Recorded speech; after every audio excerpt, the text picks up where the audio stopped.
David Abrias, bonjour. Un plaisir de vous retrouver sur ce Forum des projets urbains Grand Ouest. Vous êtes, pour rappel, directeur général de Cardam. Nous allons parler un petit peu de politique RSE.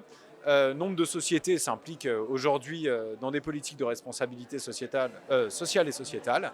Bravo. Un élément qui n'a pas échappé aux développeurs de programmes d'immobilier tertiaire, mais aussi aux architectes. Comment est-ce que vous... Alors, nos clients utilisateurs et pas que d'ailleurs, parce que la RSE est un sujet qui se développe de façon très rapide dans beaucoup d'entreprises et aussi dans le monde de la finance, puisque alors ça s'appelle plus tout à fait RSE, ça s'appelle Oui, c'est encore d'autres... ESG, Voilà, ça ça ESG, mais il y a des d'autres labels à chaque fois. Donc Mais... il y a des critères non financiers qui rentrent de plus en plus dans l'évaluation de la performance des entreprises et des fonds. Et donc cette tendance générale à prendre en compte l'environnement et l'impact social des organisations se développe partout. Oui. Chez les utilisateurs et donc chez les investisseurs. Alors ça pose beaucoup de questions, et notamment des questions de cohérence, parce qu'il faut arriver à faire matcher des objectifs économiques et puis cette responsabilité sociale et environnementale qui sont parfois contradictoires. Et c'est des sujets dont les entreprises s'emparent progressivement, mais qui les plongent souvent dans des abîmes de complexité, puisque ça vient percuter des environnements réglementaires qui sont déjà très compliqués en eux-mêmes, et puis des sujets de gouvernance qui demandent des arbitrages dans les entreprises. Et on sent que l'immobilier, en tout cas, est un sujet important pour eux. C'est un sujet important et pour plusieurs raisons. C'est que déjà, c'est un sujet quotidien dans beaucoup d'entreprises, et puis c'est une part très importante de l'impact environnemental que peuvent avoir les entreprises. En gros, ça va dépendre des typologies d'utilisateurs et de sociétés. Mais il y a un gros volet sur les mobilités en termes d'impact environnemental, et souvent le deuxième impact c'est le bâtiment en tant que tel, dans ce qu'il a dans sa construction d'une part et dans son exploitation. Alors il y a l'informatique qui commence à arriver en courant derrière, parce que l'empreinte de l'informatique est tout sauf neutre, et même si on l'aperçoit moins. Mais toujours est-il que le bâtiment en tant que tel est un des éléments principaux et qui est très visible. Donc voilà, les entreprises y pensent. La difficulté pour elles, c'est de mettre en cohérence leur stratégie RSE avec la façon dont elles vont décliner leur stratégie immobilière. Voilà, et c'est du coup à votre rôle de faire cette adaptation ? Nous, on est là pour les conseiller, pour leur permettre d'y voir clair. Je disais que l'environnement, il est complexe et il va encore se complexifier. Il y a toutes les réglementations environnementales qui viennent peser sur ce sujet-là. On sait qu'on va basculer entre la RT 2012 et la RE 2020. Ouais. Il y a le décret tertiaire qui vient mettre une couche de plus pour les sociétés ou les investisseurs qui ont un patrimoine existant. Il y a des labels qui viennent flotter au milieu de tout ça, qui viennent... C'est un peu difficile de s'y retrouver. C'est pas facile de s'y retrouver. Quand on n'est pas spécialiste. Voilà, donc nous on est là pour décrypter un peu ce monde, je crois pour placer les acteurs en situation de responsabilité. Je pense que c'est vraiment quelque chose de très important, c'est le R de RSE. C'est que chacun se rende compte qu'on est capable d'agir. C'est pas des décisions gouvernementales qui tombent, c'est ça aussi, mais c'est aussi des actions qu'on peut avoir, vous, moi et les entreprises de façon très directe. Et une entreprise, dans ses choix qu'elle va mener au niveau de sa stratégie, notamment bâtiment, va pouvoir peser très lourd en termes d'émissions de gaz à effet de serre, d'impact sur son écosystème, d'impact sur l'économie locale. Donc c'est des décisions concertées, cohérentes qu'on peut prendre. Donc je crois que c'est important que les entreprises s'en emparent et se disent c'est un levier que j'ai pour agir et contribuer à mon niveau. Et puis ça permet aussi de donner du sens. Et c'est quelque part un peu le manque des labels. C'est-à-dire que être conforme à un label, c'est quelque part le minimum qu'on puisse faire quand on se lance dans un projet immobilier, mais c'est un peu boxer en reculant. C'est-à-dire qu'on vient rentrer dans une case qui a été moyennisée. Voilà, il y a moyen aussi de réfléchir sur comment est-ce que je peux avoir plus d'impact avec un label ou sans label.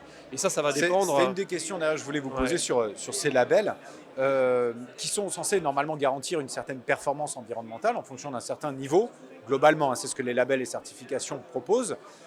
C'est une aubaine pour, que ce soit pour les investisseurs, parce que ça leur permet de quantifier ce gain énergétique ou environnemental.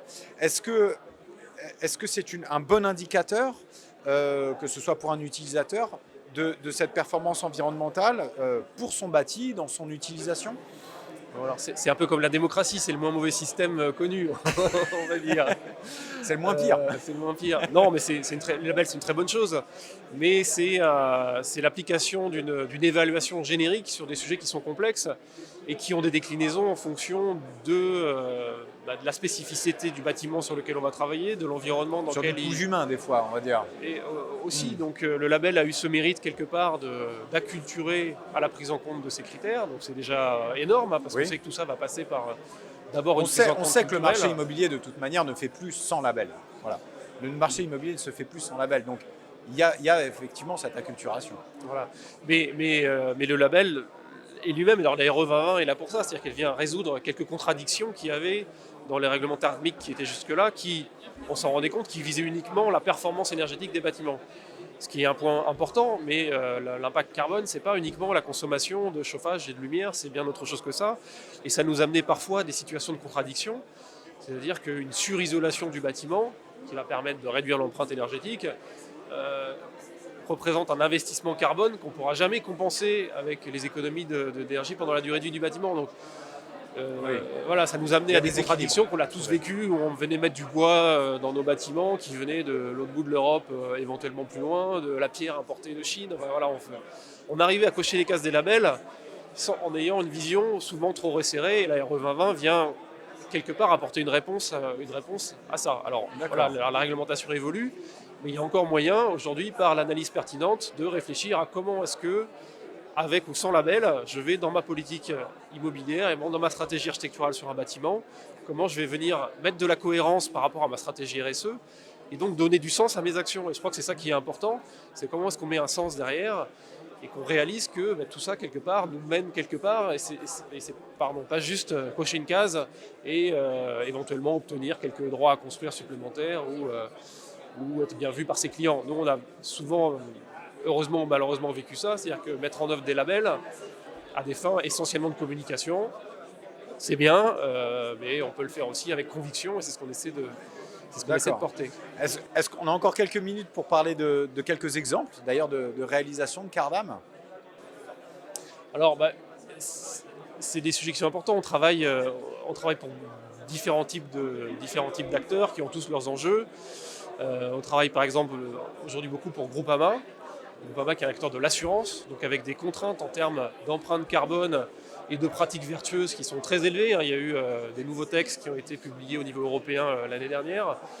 Donc bien évidemment pour ces acteurs-là, c'est extrêmement important de travailler beaucoup leur empreinte carbone. Donc on est en train aujourd'hui de réhabiliter le siège de Groupama qui est à Paris, où on va intégrer énormément de matériaux biosourcés. En plus, on a la chance d'avoir Groupama qui est lui-même un propriétaire de forêts important. Donc on sait qu'on a des difficultés aujourd'hui de pouvoir accéder à des stocks de bois. Eux auront un stock privé, donc c'est aussi en filière courte en plus. Et en filière courte, et voilà, avec des forêts qui sont entretenues dans les règles de l'art et de façon durable, donc c'est extrêmement intéressant. On a d'autres types d'acteurs, on travaille beaucoup dans le monde de l'industrie, notamment dans l'aéronautique. L'aéronautique se voit souvent questionnée sur la consommation évidemment des avions. Donc tous les projets aujourd'hui sont regardés de très près sur le volet carbone, sur des bâtiments tertiaires et également sur des bâtiments industriels. On aura peut-être l'occasion, on ne communique pas dessus pour l'instant, mais on travaille sur un très gros projet industriel dans lequel on est en train d'intégrer une approche carbone et à la fois une approche biophilie, confort des utilisateurs qui est extrêmement innovante. Donc voilà, cette prise en compte, elle se fait sur des très grandes variétés d'acteurs et avec une accélération donc, on constate qui est très importante et qui est nécessaire. On parlait tout à l'heure un peu backstage du sujet de réemploi. Oui. Le réemploi fait partie de cette démarche-là. On est en train de le mettre en place de façon de plus en plus importante. Et c'est des sujets dont on parlait à peine il y a quelques années et qui aujourd'hui sont au cœur de beaucoup de projets. Donc on est ravis, nous, de pouvoir... C'est un sujet dont on pourra évoquer d'ailleurs plus tard dans le cadre d'une autre interview. À l'occasion. Merci David Abrias pour votre témoignage et puis à une prochaine peut-être. Avec plaisir, merci à vous.